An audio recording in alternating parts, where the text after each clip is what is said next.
നമസ്കാരം. ഒരു പുതിയ വർഷം തുടങ്ങുമ്പോൾ നമ്മുടെയൊക്കെ മനസ്സിൽ ഒരു പ്രത്യേക ഫീലല്ലേ? കഴിഞ്ഞുപോയ വർഷത്തെ ഓർമ്മകൾ, പിന്നെ വരാനിരിക്കുന്ന വർഷത്തെക്കുറിച്ചുള്ള ഒരുപാട് പ്രതീക്ഷകൾ. പക്ഷേ ഈ പുതുവർഷത്തെ നമ്മൾ ശരിക്കും എങ്ങനെയാണ് കാണേണ്ടത്? നമ്മുടെ കാഴ്ചപ്പാടിനെ തന്നെ മാറ്റിമറിക്കാൻ സാധ്യതയുള്ളൊരു ചിന്തയിലേക്ക് നമുക്ക് ഒരുമിച്ച് പോകാം. അപ്പോൾ ഇതാണ് നമ്മൾ ചോദിക്കേണ്ട പ്രധാന ചോദ്യം. ഇത് നമ്മുടെ ഭാഗ്യം പരീക്ഷിക്കാനുള്ള മറ്റൊരു വർഷം മാത്രമാണോ?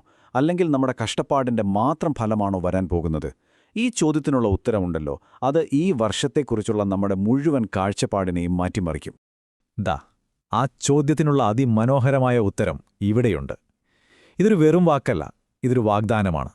ആവർത്തന പുസ്തകത്തിൽ പറയുന്നത് പോലെ ദൈവത്തിൻ്റെ കണ്ണുകൾ അതിന്മേലുണ്ടാകും എന്നൊരു ഉറപ്പ്. നമ്മുടെ പുതിയ വർഷം ആരുടെ നോട്ടത്തിലാണെന്ന് ഈ ഒരു വചനം കൊണ്ട് തന്നെ വ്യക്തമാണ്, അല്ലേ? ഇതാണ് നമ്മളിന്ന് സംസാരിക്കുന്നതിൻ്റെ എല്ലാം അടിസ്ഥാനവും. ശരി, അപ്പോൾ ഈ വാഗ്ദാനം, അതിൻ്റെ അർത്ഥം എന്താണ്? ദൈവത്തിൻ്റെ കണ്ണുകൾ നമ്മളെ നോക്കുന്നുണ്ട് എന്ന് പറയുന്നതിനപ്പുറം അത് നമ്മുടെ ജീവിതത്തെ എങ്ങനെയാണ് സ്വാധീനിക്കുന്നത്? നമുക്ക് കണ്ടെത്താം. ഇതാണ് നമ്മൾ ആദ്യം മനസ്സിലാക്കേണ്ട ഏറ്റവും പ്രധാനപ്പെട്ട കാര്യം. നിങ്ങളുടെ ഈ വർഷം ഒരു ആക്സിഡന്റ് അല്ല, വെറും ഒരു ഭാഗ്യപരീക്ഷണമല്ല. ഇസ്രായേലിന് ദൈവം കൊടുത്ത ആ ദേശത്തെപ്പോലെ നമ്മുടെ ഈ വർഷത്തിലെ ഓരോ നിമിഷവും, ഓരോ വിജയവും, ഓരോ വീഴ്ചയും, ഓരോ സന്തോഷവും, ഓരോ വെല്ലുവിളിയും ദൈവത്തിൻ്റെ ശ്രദ്ധാപൂർവമായ നോട്ടത്തിൻ കീഴിലാണ്. ഇത് യാദൃശ്ചികമല്ല, മറിച്ച് ദൈവിക പദ്ധതിയുടെ ഭാഗമാണ്. ഒന്ന് ആലോചിച്ചു നോക്കൂ, ആ ഒരു ആശയം തന്നെ എത്ര ശക്തമാണ്, അല്ലേ? ദൈവത്തിൻ്റെ കണ്ണുകൾ എപ്പോഴും നമ്മുടെ മേലുണ്ട്. പക്ഷേ എപ്പോഴൊക്കെയാണ് ആ നോട്ടം നമ്മോടൊപ്പം ഉണ്ടാവുക? നല്ല സമയത്ത് മാത്രമാണോ? ചിലപ്പോൾ ഉത്തരം നമ്മളെ അത്ഭുതപ്പെടുത്തും. നമ്മുടെ പ്രാർത്ഥനകളും ദൈവത്തിൻ്റെ വാഗ്ദാനവും തമ്മിലുള്ള ഒരു വ്യത്യാസം നോക്കൂ. നമ്മൾ ചിലപ്പോൾ പ്രാർത്ഥിക്കും, കർത്താവേ, ഈ ജനുവരി മാസമെങ്കിലും ഒന്ന് നന്നായി പോകണേന്ന്, അല്ലേ? പക്ഷേ ദൈവത്തിൻ്റെ വാഗ്ദാനം നോക്കിയേ, അത് ജനുവരിയിൽ മാത്രം ഒതുങ്ങുന്ന ഒന്നല്ല.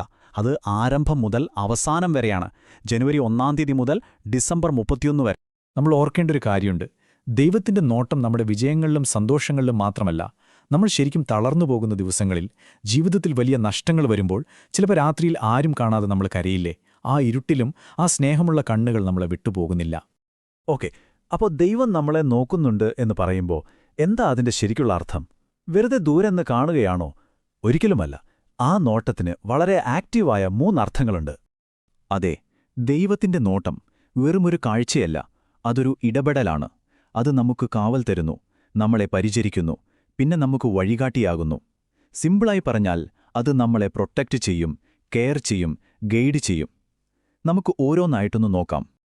ആദ്യം തന്നെ കാവൽ. എന്താ ഇതിൻ്റെ അർത്ഥം?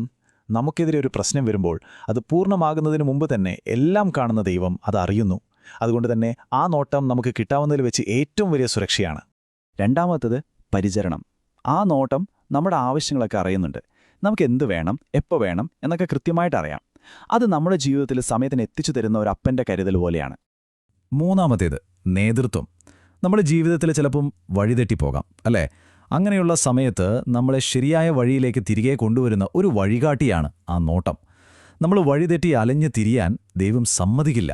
ശരി, അപ്പോൾ ഇത്രയും വലിയൊരു വാഗ്ദാനം നമ്മുടെ കയ്യിലുണ്ട്. ഇനി നമ്മുടെ ഭാഗം എന്താണ്? ഇതിനോട് നമ്മളെങ്ങനെ പ്രതികരിക്കണം? ഈ ഒരു ഉറപ്പ് നമ്മുടെ ജീവിതത്തിൽ എന്തു മാറ്റം കൊണ്ടുവരണം? ഈ ഉറപ്പ് നമ്മളെ ഒരു പുതിയ ജീവിത രീതിയിലേക്ക് വിളിക്കുകയാണ്. ഒന്ന് ചിന്തിച്ചു നോക്കൂ. നമ്മളെ എപ്പോഴും നോക്കിക്കൊണ്ടിരിക്കുന്ന ഒരു ദൈവമുണ്ടെങ്കിൽ പിന്നെ നമ്മൾ എന്തിനാ ആ സാന്നിധ്യം വിട്ടുപോകുന്നത്? നമ്മളെ വഴി നടത്താൻ ഒരു ശബ്ദമുണ്ടെങ്കിൽ അത് കേൾക്കാതിരിക്കുന്നത് എന്തിനാ? എല്ലാം അറിയുന്ന ഒരു പിതാവുണ്ടെങ്കിൽ നമ്മുടെ സ്വന്തം കഴിവിലും ശക്തിയിലും ആശ്രയിക്കുന്നത് എന്തിനാ? ശരിയല്ലേ? കാരണം ദൈവദൃഷ്ടിയിലുള്ള ഒരു വർഷം അത് ദൈവത്തിൻ്റെ ഇഷ്ടപ്രകാരം നടക്കേണ്ട ഒരു വർഷമാണ്. അതുകൊണ്ട് ഈ ഒരു ഉറപ്പോടെ നമുക്ക് ഈ വർഷത്തെ നേരിടാം. നമുക്ക് ധൈര്യത്തോടെ നമ്മളോട് തന്നെ പറയാം, എൻ്റെ ഈ വർഷം അനിശ്ചിതത്വം നിറഞ്ഞതല്ല, കാരണം എല്ലാം കാണുന്ന ഒരു ദൈവം എൻ്റെ കൂടെയുണ്ട്. അതുപോലെ നമുക്ക് ഉറപ്പോടെ പറയാം, എൻ്റെ വഴി അനാഥമല്ല, ഞാൻ ഒറ്റയ്ക്കല്ല ഈ യാത്ര, എന്നെ നയിക്കാനും എന്നെ നോക്കാനും ഒരാളുണ്ട്. അവസാനമായി, ഇതാണ് നമ്മുടെ ഏറ്റവും വലിയ ധൈര്യം. എൻ്റെ ജീവിതം ദൈവദൃഷ്ടിയിലാണ്. ഓരോ നിമിഷവും, ഞാനെടുക്കുന്ന ഓരോ ശ്വാസവും അവിടുത്തെ സ്നേഹമുള്ള ആ നോട്ടത്തിന് കീഴിലാണ്. നമ്മൾ തുടങ്ങിയ അതേ വാഗ്ദാനത്തിൽ തന്നെ നമുക്ക് അവസാനിപ്പിക്കാം.